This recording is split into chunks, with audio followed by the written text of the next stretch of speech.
got power, speak a little louder. If there was a pill Hungry for that money, I'm coming to devour. that could give you 5 minutes Spit it so they get it. I'm embedded with the power. of pure power, I'm embedded with the power. would you take it?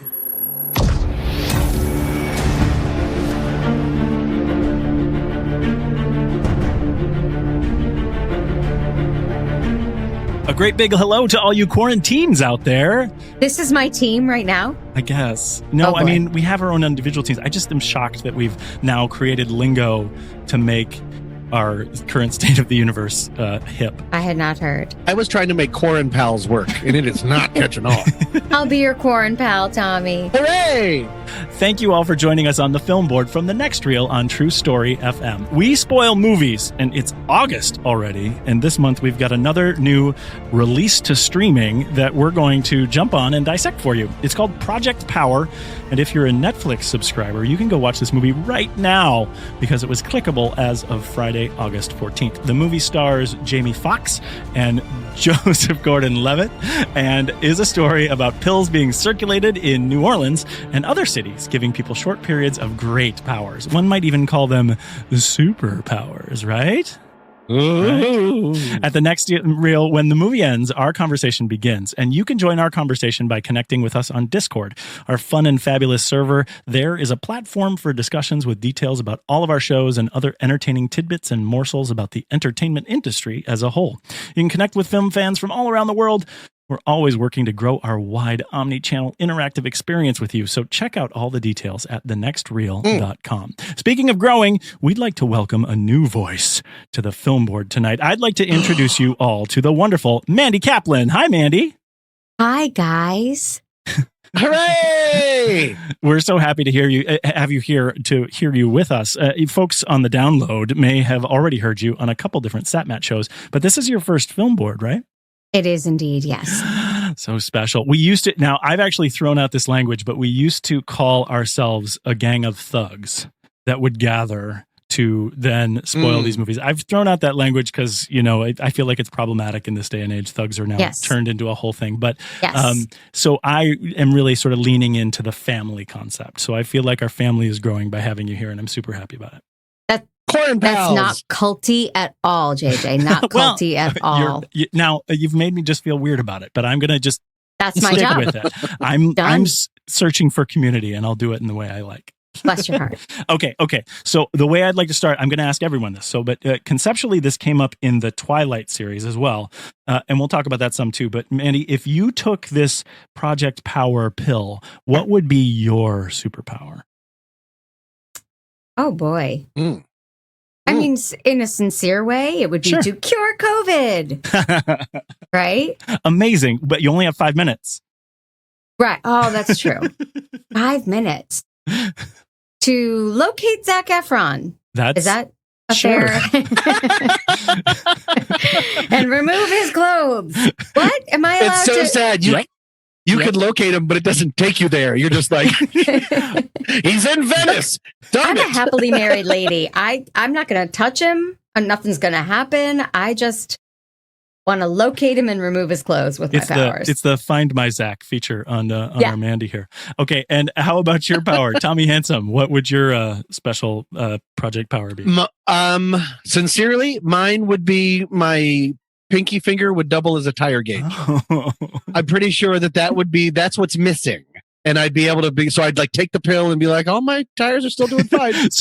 And then I'd probably, and then I'd like sneeze a fireball. You have the pills in your glove compartment just for that moment when you're like, I got to refill. Looking a little low. Yeah. Exactly. This podcast brought to you by Michelin. I love it. Come talk to us, Michelin, anytime. Okay, and Ray Delancey. Welcome, Ray. We want to hear about your power, too. What is it? Hi there. My superpower is actually being the most losery schlub in any room I occupy. But for 5 minutes. But just for 5 minutes. And after that, he's a dancing machine. I love it. I love it. Y'all know me as JJ, and I've always thought of my superpower as like reliability or willpower, but there's literally nothing visual or story worthy about that being amplified through a drug. So for our purposes here, let's just say the pills would make my voice intensely loud and super annoying. And that's me beating bad guys with the power of frustration since 1976. So now that we've tickled our creativity with the mythology that this film purports, let me hear your initial thoughts about Project Power. What'd you think, Ray? Well, I thought this was kind of a who's who of superhero movie tropes. Tropes, yeah, I get that. Yep. Okay, like is that the drinking game when somebody says trope? Well, it's funny that you mention that because friend of the show, Nick Langdon, has this one letterboxed list called Alfred Hitchcock Trope Bingo. And I kept thinking about that and how you could totally play a game of bingo to all the superhero tropes that are in this movie. Yeah, yeah. Well, but now, so did you like that or did you not like that? I mean, I got the impression that that was kind of purposeful, at least to an extent. And it does manage to do one or two newish things. And overall, I think that a pretty fun film for the genre, and I generally enjoyed it. Okay, cool. Well, that's a fairly okay and middling review. I'm excited to hear more about what you think about all those things. Tommy, how was your Project Power experience? We all know how I feel about superpowers. Love them. Can't get enough of them. Huge Marvel DC fan. So I went into this movie with very, very low expectations, and I really enjoyed it. I didn't see this coming. For a superpower movie, it felt so much more grounded than usual for me. And I thought it had style to burn, and the performances in it were so charismatic. The three leads were so watchable, so charismatic. It looked really good. This is going to be a divisive review, but this is one of the few superpower movies that I look forward to watching again. Really? Weird, right? Yeah. Okay. I hear your words. I don't believe them. I think that you're. Oh, you think I'm playing with some weird long? No, I just think that's really. Am I dating Joseph Gordon-Levitt? Yes. Did you watch Power Rangers? That's a surprisingly good movie. Have you ever actually seen it? Oh, I own it because this is the thing. I've now figured out what I'm going to put for the next reel Instagram. Everybody should check it out. Movie because Mighty Morphins. I'm telling you, the Power Rangers movie is actually really, really solid. Okay. Well, have you seen Project Power? Yes, and we're going to talk much more about that. But anyway, next, initial thoughts. Mandy, what did you think about Project Power? Look, this is my first film board. I know. I don't want to come across as a negative Nelly. Please come across as a negative Nelly. But this was a steaming pile of trash. Yes. It's a real guns akimbo. Yes. I mean, okay. So it starts off with bad acting galore with the guy from Love Actually and Machine Gun Kelly. And then the Wraith pulls up. I'm like, is this Charlie Sheen from 1988? Do we all know that reference? I don't, Wraith? But yeah. Tommy left. He's over it. You don't know that reference? It was like a terrible, terrible 80s teen movie. That's what it felt like to me. Like a late night Cinemax, like bad, violent for no reason, dark for no reason. Mm-hmm. Oh, I thought it was garbage. Great. Well, that's good because we can get some balance here. And normally we'd expect that from Tom in related to a superhero story. So we need some of that spice. I'm bringing it all to what we're talking about. So don't. What if Mandy's superpower is to switch minds with me? But it's for 1 hour and 51 minutes. Right. Well, all I'm saying is don't hold back because we want to hear all that. For me, fair enough. I watched this and I feel really sort of stuck in this stupid straight to streaming video theater at home piece right now. Yeah. My expectations are in a really weird place. I didn't like this movie. I didn't think it was good. There were like 3 scenes that I thought were fun and I actually want to talk about that because I think there's some innovation and some interesting story points in these scenes. But outside of that, the story just went in a direct straight line. There was no deviation from what was going to happen in this story for me, and it really didn't have any depth. I didn't mind the acting per se, especially from our main characters. I like those actors. I thought it was fine, but I felt like really it was a whole bunch of those hero tropes that we talked about, that Ray talked about, and really like using a sledgehammer to like throw them at you. And I think I wasn't happy with the effects. It did look pretty. I mean, the colors were solid, and there was a lot of motion control video, which I want to talk about too, because that's kind of one of the things that I really, really like. But anyway, so we have some differing opinions. So I actually think this is going to be a really fun show to talk about with this stuff. But so first, before we get into it, I'm going to give a quick synopsis of what I think happened in the movie, and then I want you guys to correct me if I'm being too sweet to the movie or being too terrible. If I'm being too much of a negative Nelly, if I'm taking Mandy's place here. So Mandy will be on one side, I'll be on the other. Okay. So the first thing is it's New Orleans. It is? It's New Orleans. A local... Did they mention this? They did. NOPD. A local assembly of drug dealers are given a new pill to push called Power. And it gives people 5 minutes, like 5 minutes exactly, of customized mystery power that one cannot know without taking the pill. Some powers are good, some are insane, some result in massive violence and destruction. So a crime spree ensues as the South American heads of this evil enterprise are using the city as a field test for greater distribution. A rogue cop has been using the super pills to fight the super crime, and a vigilante has arrived in town trying to track down the source of the supply. The vigilante kidnaps a young dealer, but then endears himself to her by explaining his story that his daughter has been kidnapped by the nefarious organization because she exhibits signs of permanent power after being born to him, who is a former Army Ranger that was used in their lab experiments. This happens to be the dealer that was supplying the cop, so the three of them team up to rescue the vigilante's daughter from a massive boat lab / prison.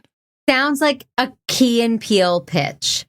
Right? I mean, it is just the fact that you said a rogue cop. Well, he is. Oh, yes. And, there was like 8 different chances for me to have a run-on sentence in that synopsis. So I think that's either the sign of an overloaded movie or a movie that I just don't know how to talk about. So anyway, so the first thing I want to talk about is this sort of Twilight thing, right? So I brought this up in the show intro. So one of the things that I liked about the Twilight series, and I don't know if you guys have all seen the Twilight series or read the books, I definitely have.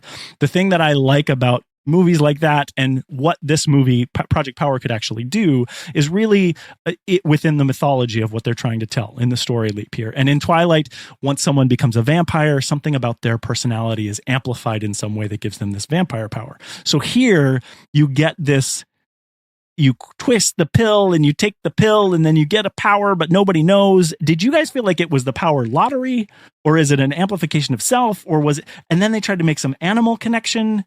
Because they started talking about the bullet shrimp, like what? Pistol shrimp. Pistol shrimp. Thank you. What? I got lost in it. So what was the power? What's the power mythology for you guys in this movie? Well, I think they made it pretty clear that it is within the person. I mean, that is, they hit on that a lot with Robin in particular, even though she never takes a pill. They keep talking about, by the end of the movie, they get to the point where she says, "My word is my power." I like it. So, everybody else is different. And every time they take the pill, it's always the same power. So like Joseph Gordon-Levitt, he took the pill a couple of times. If he'd have taken it and the second time and gotten a totally different power, then yeah, that would have been more akin to the lottery thing. Yeah. So then what's the animal thing? It seems like just some sort of connection between the animal DNA and your DNA. It is not explained, but the animal thing for me was enough to make it interesting. So you preferred the animal thing to the, like the thermal dysregulation thing where Machine Gun Kelly takes it and turns into a burning piece of trash.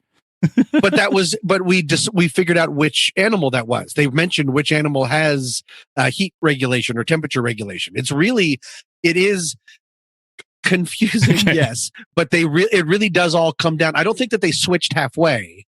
I think that they just really finally picked and really over-explained it at one point during the lab scene that we'll talk about. Not lab scene. Yeah, I don't know that they switched halfway either. I just think it felt like a half-baked idea.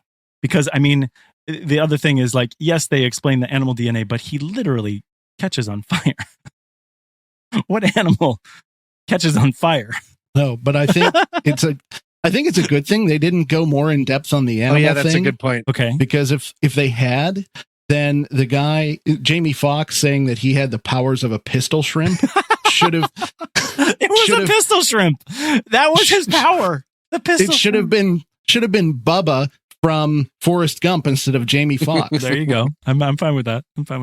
I just think it's so kicking that the final, the huge power scene is all this story about a pistol shrimp.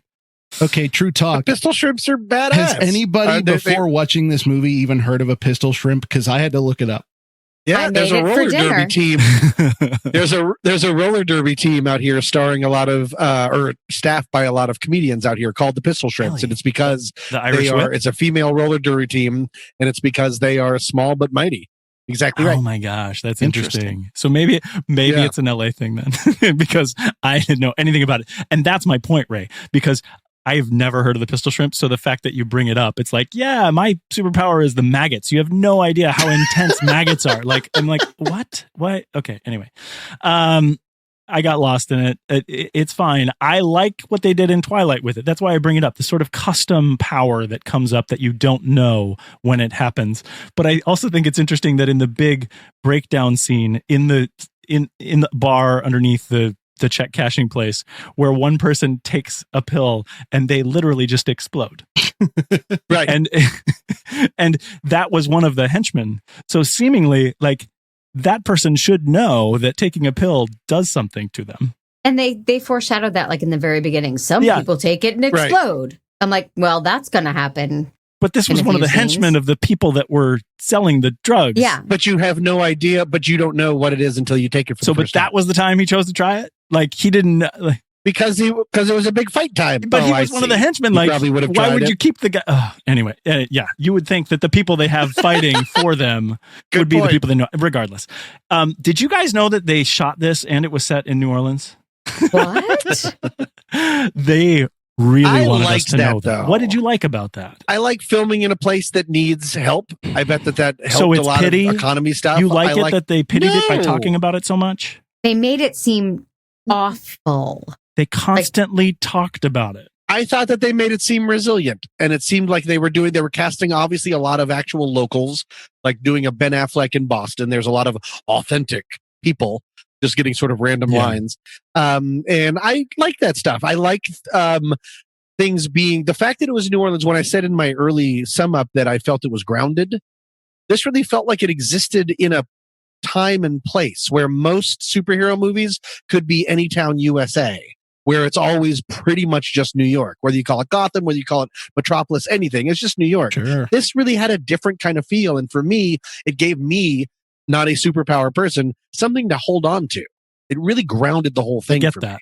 I get that. That makes it. The criticism I have is that they needed to keep reminding us. Like they have, like there's a Saints game going on during the New Orleans Saints game going on during it. They actually have the Saints chant like over and over. They reiterate it later on of like who they have a radio thing where they're talking about the Saints score. Yeah. Who dat.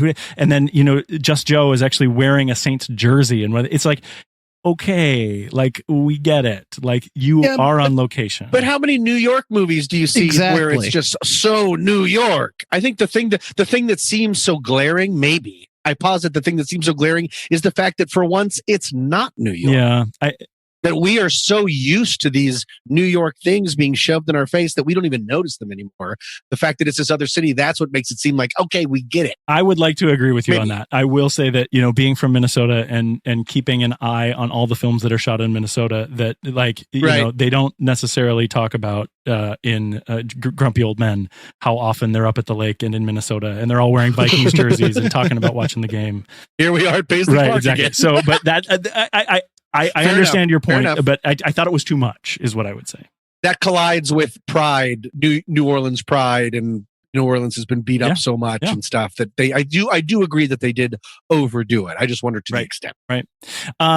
We were talking with Pete before we came into the show here in the lobby in the green room, and he was referring to an earlier film board movie from this year that was also a release to streaming, which was Guns Akimbo, which we saw in April. That was our film board episode there.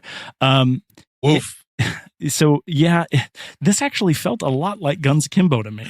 Really? Yes. See, that's the thing that I can't.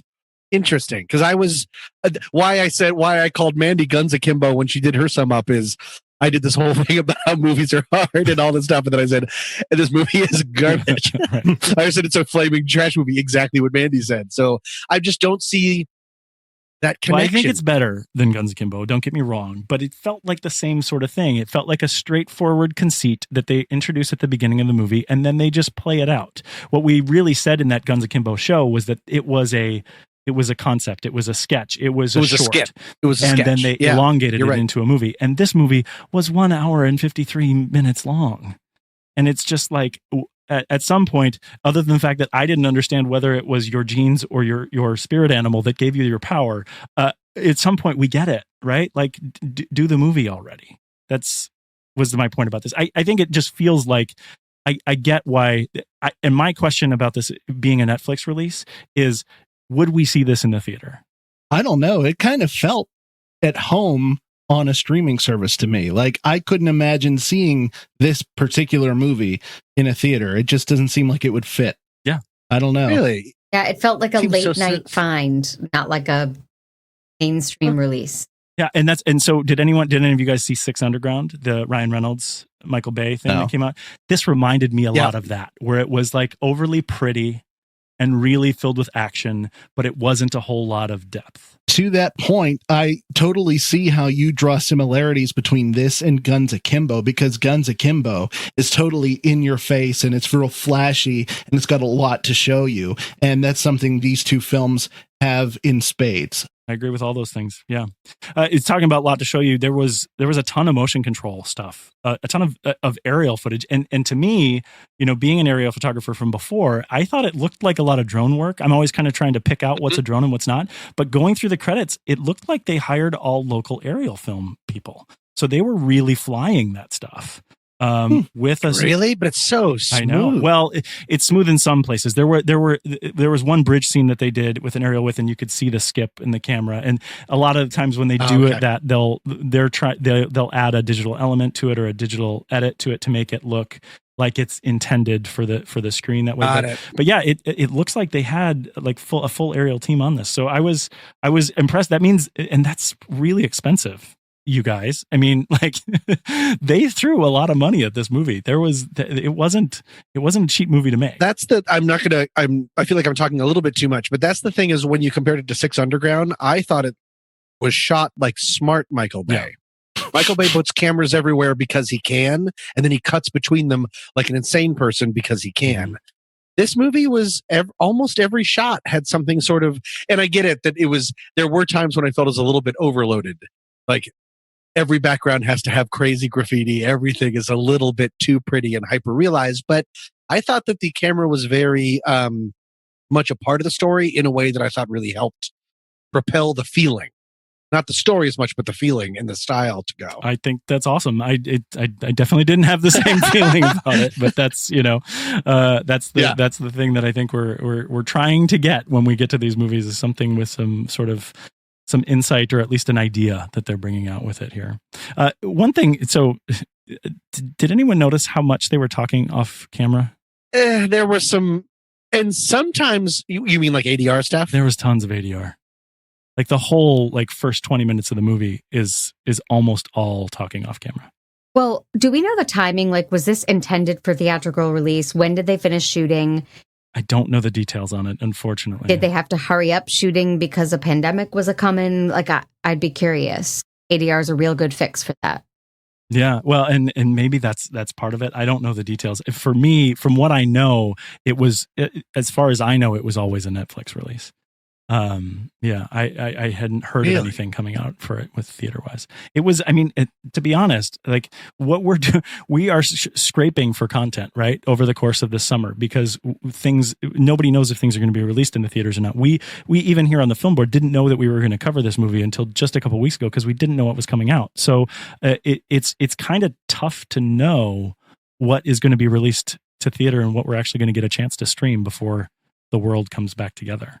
I saw there's a note here in the rundown. Somebody's talking about the reference to Henrietta Lacks. That was me. Yeah, I was really excited that they referenced that. I shouldn't say I've loved her story. I've been fascinated by her story ever since Tip to Oprah. Oprah put it, The Immortal Life of Henrietta Lacks by Rebecca Skloot. We'll never know. Some author. What is the story? Put it on. The story is it's the same thing that the arch villain talks about. Is a woman named Henrietta Lacks went in for a cancer screening or some sort of cancer surgery, and unbeknownst to her and without her permission, the doctor took a lot of her healthy cells, took it out, and on the back of that has been the explosion of all in the history of almost all of the medical advances that we've had using cells. And during the book, the writer Rebecca, we'll never know, goes and actually contacts her family, and her family has no idea. This woman, unbeknownst to her, her body and cells has changed the entire makeup of medicine for the entire world and was never compensated, got no recognition. I mean, that's why it's called The Immortal Life of Henrietta Lacks. She's still living. Right. Because her cells are being replicated and replicated and replicated and have changed the lives of hundreds and millions of people. It's a true story. So I thought that was cool. I didn't even draw attention to it because it was such a great sort of legend to what they were doing, but I didn't know that it was real. It's a really great book. I bet, Mandy, you've probably read it. I did not. All right. Glad I called you out then. But I'm very familiar. Thanks. I don't know how to read. Why would I do that? I know she doesn't know how to read. That's difficult. Oh, and one other thing about the camera. This was shot with a digital camera, right? Like, it's pretty clear. Looks like it. That what we're looking at is digital. I think that's the other thing that makes me feel like it's like TV-ish and not big screen. The problem with us doing these streaming movies over the summer here is that I don't know if my opinion about this is just because this is how I'm seeing it. Right. Like it's really tough to put myself in what the vibe would be outside of this, other than what is right in front of my face. The digital does make sense though, because the huge majority of this movie takes place at night. Yeah. And digital is so much more versatile than film for that. For lighting and whatnot. Yeah. Yeah. Okay. The direction. The directors on this were Henry Joost and Ariel Schulman. Catfish. Yeah. And the things that I keep seeing about the two of them is that they work with Machine Gun Kelly a lot. Why wouldn't you? Well, I just, and I think it's a fine actor. Well, he's in this movie for like 3 minutes total. How much? I mean, who is he? Newt. Is he Newt? He's Newt. He's Newt? Yes. He's a rapper. But I don't consider any of the time that he was on fire to be him being in the movie. I'll just throw that out. Like, sure. That may have actually been him. I did read, though, those weren't effects. If you're wondering why Machine Gun Kelly was in the movie, he's able to do that. Oh no, he's able to spit fire. Never mind. That's okay. That's gonna work. I was trying to figure out how that could be true, what you were saying, and didn't realize that that's not possible at all. I was like, yeah, it's practical, right? They could do it. No. So he's in the movie, but is he bigger behind this movie? Is there something that makes him a bigger deal than the short amount of time we have him on screen? I know nothing about him really personally, except that I did see him in another Netflix movie a year or two ago, which was The Dirt, the movie about Motley Crue, where he played Tommy Lee. Yeah. And in that movie, I thought he did a really decent job of channeling Tommy Lee. But then again, Tommy Lee is kind of trailer trash. And tell us how you really feel, Ray. Shots fired for a machine gun. I just think it's interesting that he's getting so much press about doing this. And then he was in the Joost and Schulman's other movies as well. So it seems like a weird collaboration to call out as part of Project Power when it was such a small part of what Project Power is. He probably has a big fan base, and he brings certain viewers, younger viewers that wouldn't want to see it otherwise. Yeah, the other movies that he's been on with them is Nerve and Viral. Yeah, that Nerve was really slick too. Maybe I just like these guys' aesthetic. Well, so what is Nerve? Can you talk about that a little bit? Nerve is pretty much this movie, but without pills. it envisions a alternate, not an alternate. It's just like 20 minutes into the future where you get a dare on something kind of like Facebook, and you can get a bunch of money if you do something, and the dares get more and more and more dangerous. And then Dave Franco's in it, so it's perfect. Yeah. And these guys did Catfish, you said? Yes, they did. The documentary? That's what their start. Yes, they did. Mm-hmm. And Machine Gun Kelly was in that as well. I saw that they also did Paranormal Activity 3 and 4. Yeah. And when I saw that, I thought to myself, it's interesting because this movie had a lot of interesting shots. And when you think about those movies, there are a lot of interesting camera angles and first person POV shots and things of that nature. Like one shot in this movie, I don't know if you guys remember, but it really stood out to me as being, I don't know if I liked it or not, it was just really interesting. I'd never seen it before. Was I think it was during the fight in the room where the girl was turning into a block of ice, and the underground bar. Right. And there's that one shot where Jamie Foxx is holding out a gun, and the camera is like at the end of the gun looking back at Jamie, and as he's moving, it's staying on the gun. Does that make sense? Yes. Or am I sounding like a complete moron? That entire scene from a camera perspective is pretty fantastic. Yes. I have to admit, it's super innovative. And I wanted to talk about that. We should actually jump ahead in the rundown here and talk about the camera, because the Michael Simmons, the DP on this, he's worked with those directors a bunch. He was on Nerve, Tommy, so that's the other piece there. He also did the recent Halloween movie. So he has some of this sort of horror elements to what he does too. I think I was really happy with that scene, especially the whole sequence where we're inside the frozen cell with her. When we're in Arendelle with Elsa. Yes, exactly. Let it go. Come on. No, but we're watching the fight from within the cell, and things are slamming up against the cell with her there. And it continues, right? I mean, it's continuous as it goes. So we have the effect of her slowly freezing to death in front of us as we witness all of the sort of chaos that's happening outside this frozen cell. And I thought it was super innovative and super interesting. I'd never seen anything like that before. And that's a risk. I mean, the sound editing in that sequence too, where like you hear them, everything's muffled on the outside and then they're slamming up the cell. They put the audience in the cell with her. And I don't know that that's a creative choice that makes sense. But it's a fun choice that's innovative and a neat way to shoot a movie, I thought. It was fantastic. Yeah. Oh, cool. Well, good. I think it's smart and also potentially a cost saver. What do you mean? We're talking about this going for sure. Netflix to, because instead of all of the coverage that you would need to do to show, and then whenever if they were moving around or something, she's constantly clouding parts of the view. CGI is so much less expensive, that kind of cheapish, if it's just like a clouding effect versus having to cover what seems to be the fight of the movie. It really is. There's so many people in there. And then also it's just the way of doing something new. You remember that. You wouldn't remember if that fight was still going on in a real movie. So it's just a clever way of doing it. I think it was too. Practicality. I hadn't thought about that it would save money for it. It reminded me too of from Zombieland 2. If you guys had seen that, there's this long sequence inside the Elvis Hotel where they do it all as one shot and they're just rotating around and all the stuff. It reminded me of the chaos of that. I really liked Zombieland 2 much more than anyone else on the film board, but because of stuff like that. So that actually brought this movie up for me. We talk about the work that the DP did here with these kind of creative leaps, and then also, of course, all the aerial stuff, which I love. That stuff made me feel better about this movie, and why I would rate it higher than something like Guns Akimbo, for my liking there. The script written by a person named Mattson Tomlin. Are you guys familiar with this person? A little bit. Mattson, what I found out about Mattson is that he had done Project Power, and now he is the writer behind The Batman, the Robert Pattinson Batman that's coming out. Oh.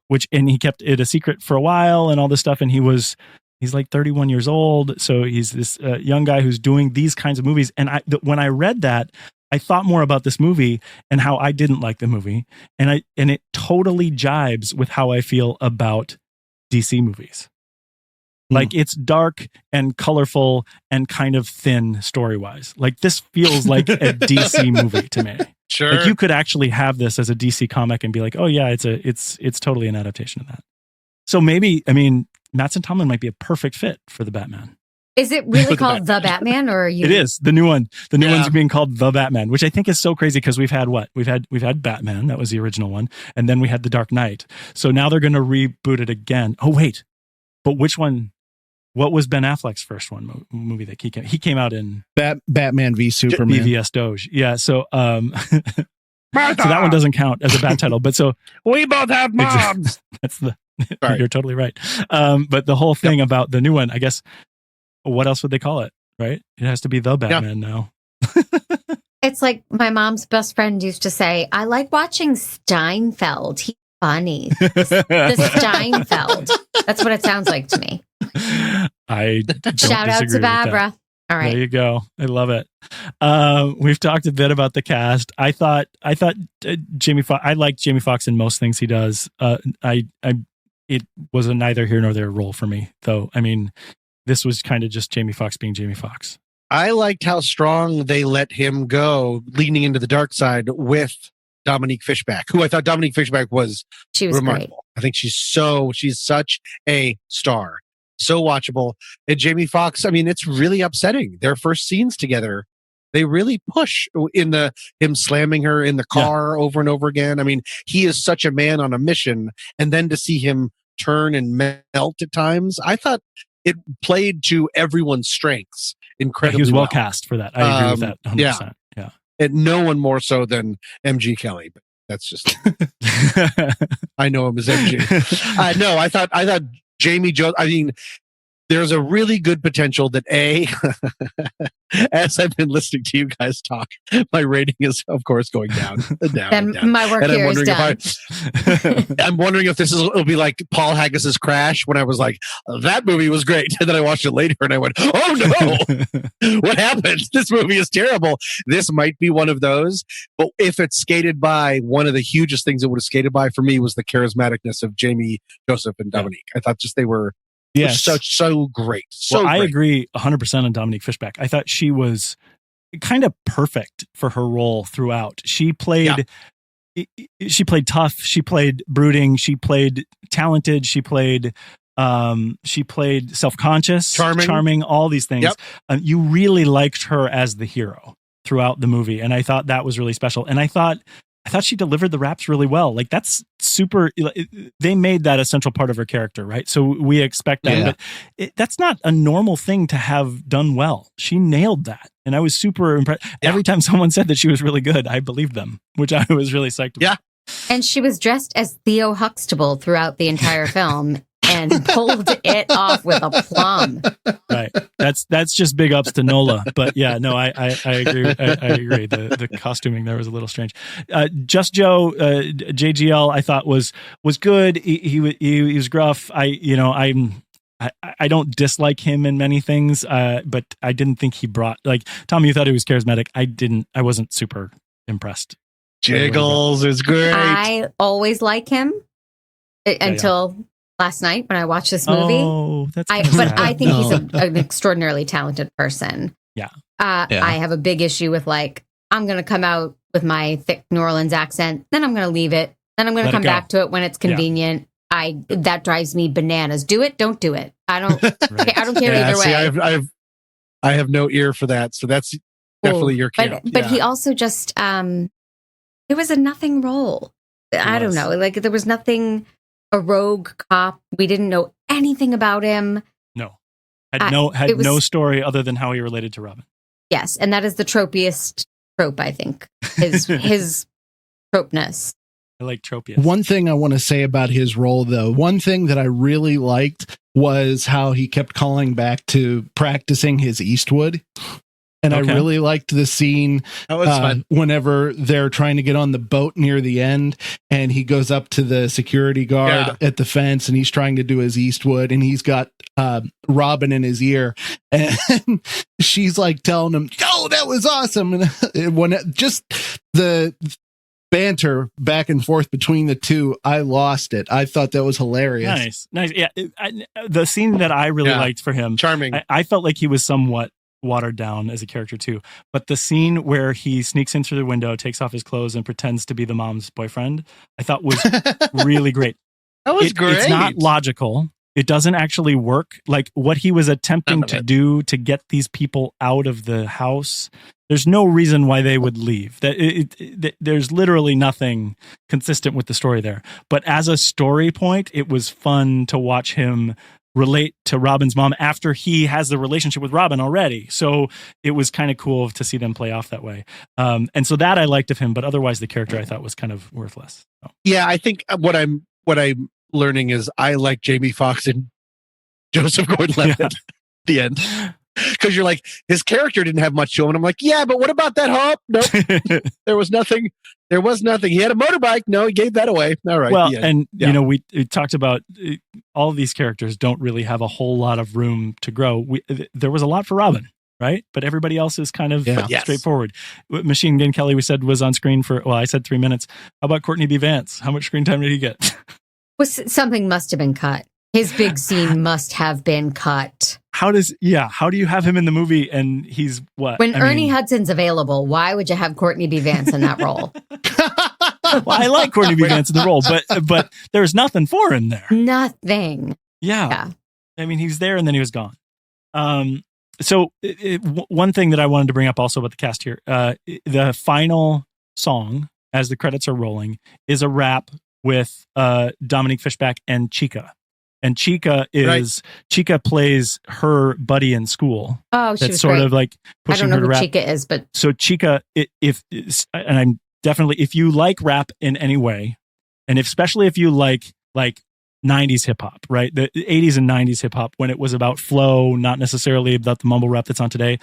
Chica has a Tiny Desk concert on NPR that is stellar. Oh. Like, it blew my mind. I am a huge fan of what she's doing because she has flow and she's amazing. It's intense and it's very, I mean, it's hardcore rap, but she's super solid. And I was super excited. I didn't recognize her. In this role, but then of course, they pull the rap at the end. And as my subtitles are coming up, it says, here's the song with Dominique Fishback and Chica. And I was like, oh, I lost it. Like, that's my girl. So did Dominique Fishback do her own, like, who was doing the rap at the end? It's the two of them. It was the two of them. It's the two of them. And then, and it said in the trailer that she wrote. Did you already say this? No. That she wrote the raps for Dominique Fishback. She wrote the lyrics for. I saw that. Yeah. Right. That's awesome. That makes a ton of sense to me. I think I'm super impressed by what she does in the music world. So I'm really glad that she came in this movie where they made the rap a central point of what's happening. Right. Yep. I thought it was great. Also involved with this, it was number one. You know how Netflix gives these little rankings that come up to themselves? Well, so and weird. I think we've talked about this before on the show, how like it's subjective. They release no numbers. There's no numbers, and we don't know if it's regional. We don't know how it's coming up or when these things are, but it showed up as number one for me when I watched it. Did you guys see numbers with what you saw? Mine it wasn't at number one. Top 10. Umbrella Academy was, but yes, top 10. Gotcha. Yeah. No other ratings. The thing that makes me nervous about that, I'm happy that it showed up as number one, but I'm not hearing anyone talking about this movie as of yet. We are the first.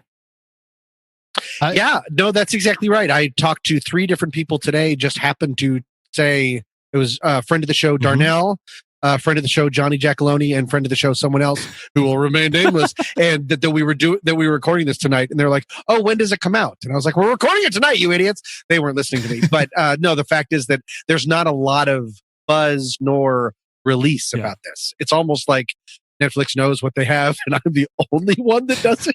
Well, I'm such a super fan, and no longer friends of the show after you called them all idiots. But Good point. I really hope that throwing this out there gets more people to watch it, because I want to have this conversation with more people about this movie because of the innovative stuff that we talked about and that the things that are interesting here. I think some people will find things to like, and it's the perfect kind of movie. It's the perfect kind of streaming movie that like you stumble into and you're like, oh, but that's cool, right? I mean, like that's generally my feeling about what happened in this movie for me. I think it's starting to pick up some steam because whenever I watched it earlier today, I did see it as number one. I've also been seeing more posts about it on Facebook.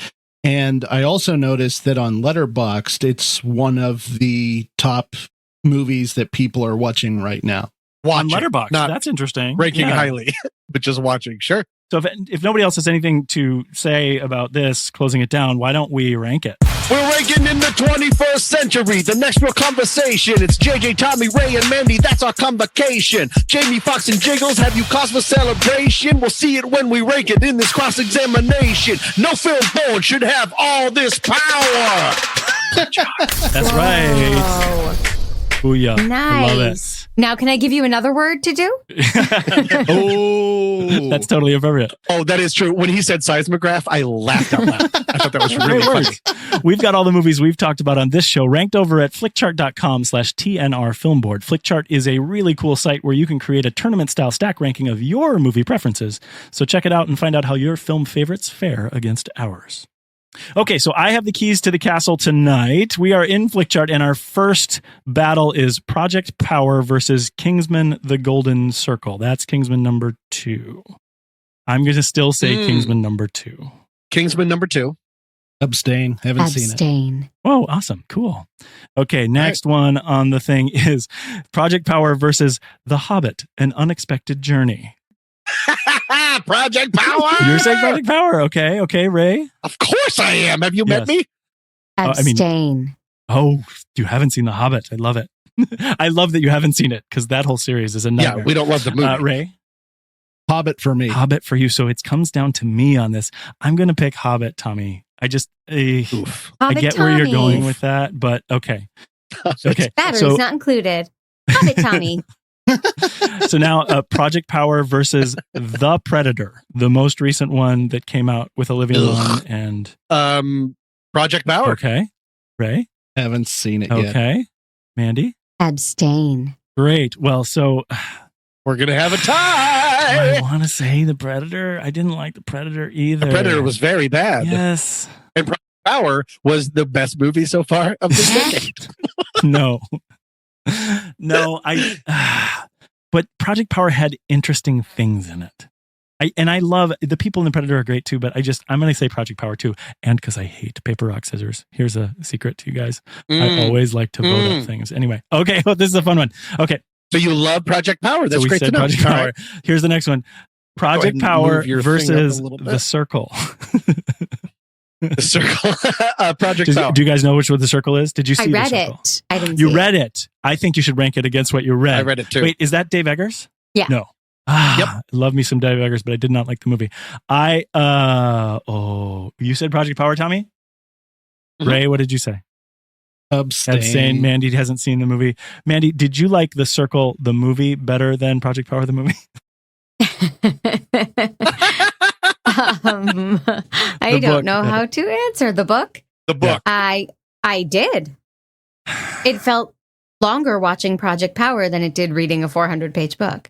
And I actually kind of liked The Circle, even though we all generally hated it. I am going to say The Circle to this. So Tommy and I have to do paper, rock, scissors, rock, paper, scissors. So Mandy, can you count us down? I sure can. 3, 2, 1. Paper. Rock. Paper. I Tommy win. wins. Project Power is the best movie ever made. Is that okay. That's the stakes, right? That's totally the stakes. Okay, Project Power versus Alien Covenant. I've seen it. I don't really remember. Is this what we watch? Did we watch Alien Covenant on our movie marathon? Yeah. That's the one that's after Prometheus, right? Alien Covenant. Oh, it's so dumb. Project Power. Oh, right. I'm not conflicted. I'm the one that likes Project Power. I got to go Project Power. That Alien Covenant was hot garbage, man. Oh, Mandy, are you going to abstain? Abstain. Oh my gosh, Project Power is the best movie of the decade. Oh my gosh. Here we go. Okay, Project Power versus Batman versus Superman: Dawn of Justice. Project Power.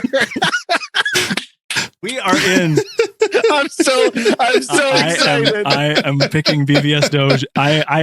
I almost never pick BVS Doge, but I'm going to pick it for this one. Ray? Project Power. Oh my God. Yeah! Okay, Mandy, what do you say? Abstain. You don't watch these kind of movies. We're going to have to change this. I told you. Oh, this one, it's not going to get any better. Okay, so Project Power is climbing the charts. This is Project Power versus Insurgent, which is from the Divergent series. Which one is it? Is the second one. It's actually the first film board I ever participated on. And I am going to say Insurgent. Project Power? Abstain. Okay, Ray, count us down on this one. 3, 2, 1. Scissors. Oh, you won this one. Do you just say the same thing every time? Okay, wait. So this is where it comes in. So it comes in at number 74 on our flick chart out of 95. That's a whole lot better than well, me too. Well, you won some be interesting battles there. It's between Insurgent and Batman versus Superman. Dawn of Justice and DC movie that I don't like. I'll take that. How we should rank it now. This is where we give our letterbox rankings, Mandy, and this is 1 out of 5 and 0.5s count. It says based on us saying 74 out of 95, we should give it 1 star. Which I did. Great. I did it on Coda. Okay, I see that. I love that. Yep. So Mandy gives it 1. I give it 2. Somebody decided to switch mine up to 5. That's not correct. I did. I gave it a 2. And so, and it's 2 and a not like for me. Mandy, I'm assuming your 1 star is a not like as well. Correct. Great. Okay, Tommy, Ray, how did you feel about rankings wise on this? Mr. Ray? Well, this fell at 50% even on my flick chart, so I should rank it 2.5, but I'm giving it 3 and a like. Wow. Okay, Tommy. 3.5 and a like. Enjoy it while it lasts. Yeah, that's really interesting that you're still holding strong at 3.5 even after our conversation. And you said it was going down a little bit. I think because I have to watch it again, and I think that's the thing. I'm a huge proponent of rewatching, and sometimes I'm like, yeah, see, and a lot of times I'm like, oh no. I mean, maybe it really just. This was a great day to stay inside with my dog cuddled on my lap and watch something that I thought would be hot garbage, and it turned out to just be nice lukewarm garbage. I'm not sure. Well, a 3.5 is pretty awesome, so I'm glad that you get that. They gave it that. So where do we? Oh, and then I would say average between all of our actually really scattered rankings here, which I think is pretty fun. The average puts us at 3.125, which is actually super high. Wait, with you higher. giving it 5, JJ? I did not give it 5. No, I put we it switched back it back down. down, and still it's. Oh no, it is. Oh, I hadn't recalculated. You're right, Mandy. It is now 2.375, which is at least My on apologies. the opposite side of half, but still nowhere close to where we ranked it at 1 on Flickchart. Where do we go from here? So next month, I'm thinking of ending things. This is it. This is the that's the name of the movie that's coming out next month. First week of September. It's a new Charlie Kaufman movie, and I am excited to do this with the film board. The Next Reel has done a Charlie Kaufman series. Eternal Sunshine of the Spotless Mind is one of my favorite movies of all time, definitely in my top 5. I'm so excited that a movie is coming out streaming that I want to see. This has been so hard without being able to see movies that we like. It's almost like Project Power too. Right. So so we'll be doing that the first week of September. And then on the main show right now, it's doing its series of foreign films that were nominated for the Oscar for Best Picture. So definitely check that out. There's about, I think 7 or 8 of them total, and super interesting fodder when you're talking about all the different shows and what they mean in the landscape of film in general, and how foreign films have really kind of made it past what until Parasite was really sort of a ceiling for them, and how they could perform in this country. So TNR, the main show, is doing that weekly right now. So check that out. I talked about it some in the show open, but if you're still listening now, I want to remind you to come join us over on Discord at thenextreel.com. Let us know you want to hang out on our server to become an honorary member of our fun film family that's not a cult, Mandy Kaplan, and discuss all the remarkable things from throughout the entertainment universe. The whole process is super chill, and our Discord is a great way to discover new content ideas to fill your screen schedule in quarantine. So come connect, because that's where we'll keep the conversation going. Special thanks to our fantastic new voice tonight, Mandy Kaplan. We love you. Thank you. Yay! See you again real soon. Project Power. That is totally the right stinger. Good night, Ray Delancey. See ya, Power Pals. And hugs and kisses to the one and only Tommy Hansen. Bye, friends. This was a great time. Thank you. At the next reel, when the movie ends, our conversation begins. Till next.